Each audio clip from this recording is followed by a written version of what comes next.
Halo semuanya, perkenalkan saya Rofifah Kuratoain.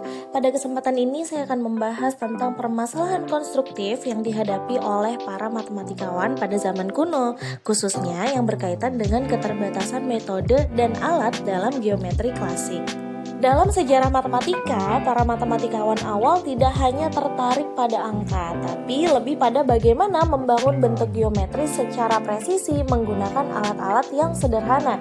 Seperti contohnya, pada zaman Euclid, ia hanya menggunakan jangka dan penggaris tanpa skala. Hal ini mendorong terciptanya berbagai permasalahan yang terlihat sederhana, namun ternyata secara matematis mustahil diselesaikan dengan alat tersebut. Berikut adalah 3 masalah konstruksi yang terkenal. Yang pertama adalah Delian problem atau doubling the cube. Nah, masalah ini terjadi ketika bangsa Delos yang dilanda wabah bertanya kepada Apollo bagaimana cara menghentikan penyakit tersebut. Nah, ternyata jawabannya adalah memperbesar altar kubus untuk dewa Apollo menjadi 2 kali lipat volumenya. Kemudian mereka mencoba membuat kubus 2 kali lebih besar tetapi gagal karena tidak tahu bagaimana melakukannya secara geometris, hanya dengan jangka dan penggaris. Masalah yang kedua adalah angle trisection, di mana para matematika Yunani tertarik pada persoalan apakah mungkin membagi sudut sembarang menjadi 3 bagian sama besar hanya menggunakan jangka dan penggaris.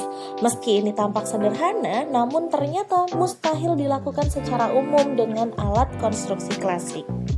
Masalah yang ketiga adalah squaring the circle, di mana ini merupakan salah satu teka-teki besar dalam geometri klasik. Tantangannya sederhana, dapatkah kita menggambar sebuah persegi yang luasnya sama persis dengan sebuah lingkaran tertentu hanya menggunakan jangka dan penggaris tak berskala?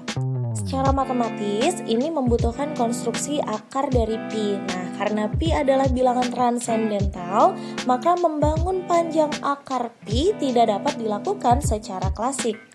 Permasalahan konstruktif zaman kuno tadi membuka jalan bagi kemajuan besar dalam matematika modern.